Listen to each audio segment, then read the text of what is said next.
I took him golf recently. I thought, I never play this game. Old man's game, never do it. But my kids play, so I want to play with them.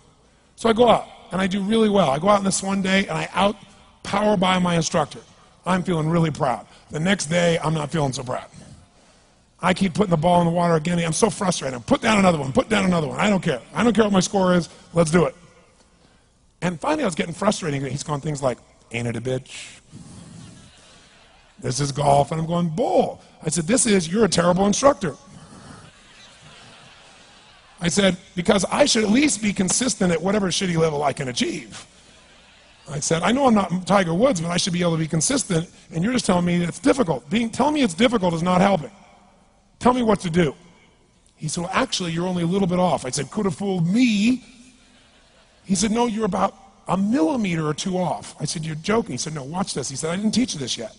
He said, when you approach the ball like this, he said, if you change the angle that you're attacking this just 1 or 2 millimeters, in the very beginning, do you see how that changes the arc? This one, instead of being on the green, by 1 millimeter, now you're in the water. 1 millimeter over here, you're in the sand. He said, and also you're hitting the ground by 1 millimeter sometimes. You're not stroking it, just 1 millimeter. I thought, what a great belief system that when all hell's breaking loose and nothing's working, that you're only 1 millimeter off. Because most people think it's impossible, so they give up. Isn't that true?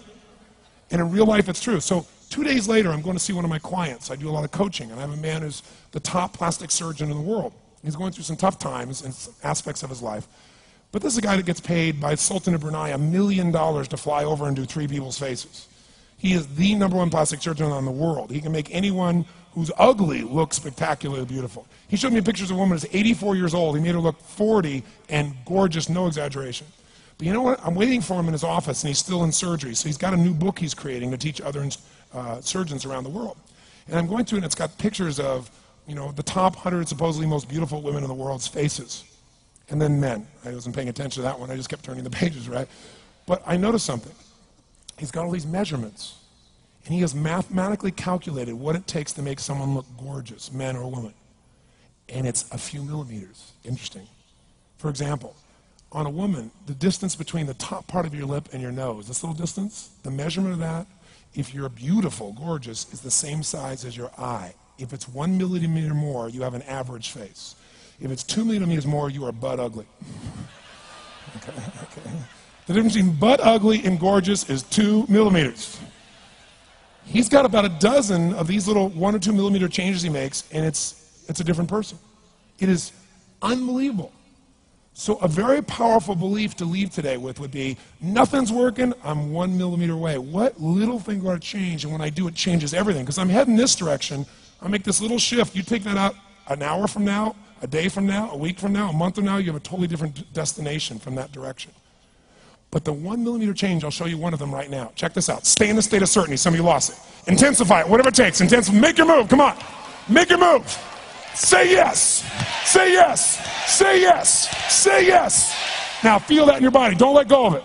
Now watch. Here's the difference between being certain and being uncertain. Did you see that? Certain, uncertain. See if you can find that little spot between the two, where you drop just a little bit of your chest, and you feel it drop, and come back up, and drop it. How many can feel that difference between where you really feel it, now intensify it, and where you dropped it? Is it a tiny difference, yes or no? Yes or no? Now, could you condition yourself to feel great in this state? Yes or no? So what I want you to do is give yourself that opportunity. So the way we're going to do is very simple. We're going to go in a peak state. And then we're going to train ourselves. Because guess what? If you're in this state of certainty, and all hell's breaking loose in your life, people can't figure out, you go, move, I'll handle it. People go, he's so lucky, he's so confident. No. Here's what I've created for my life, and anyone I know has succeeded. I'm a 17-year-old kid from Azusa, California, with no real education other than self-education, with no background, with parents that did their best, all of them, with no money, but I did one thing. I love people, and I had an enormous demand I made upon myself, and I sculpted my mind and my emotions to get me to do whatever it would take to achieve and to contribute. But to do that, I did it by using my body and changing my focus.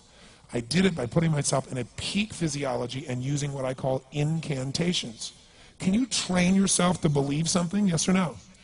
Absolutely. How many of you ever made the fatal mistake of going to Disneyland or Disney World, and while you're there made the fatal mistake of going to a ride called It's a Small World After All? What happens for about a week after you're out of that damn place? You're still singing this thing in your head in 24 languages, right? Well, let me tell you something. How many of you have things when you want to go achieve them and this part of your voice goes, oh, it's not going to happen, or forget it? How many got a voice that sometimes interrupts that good pattern? Say I.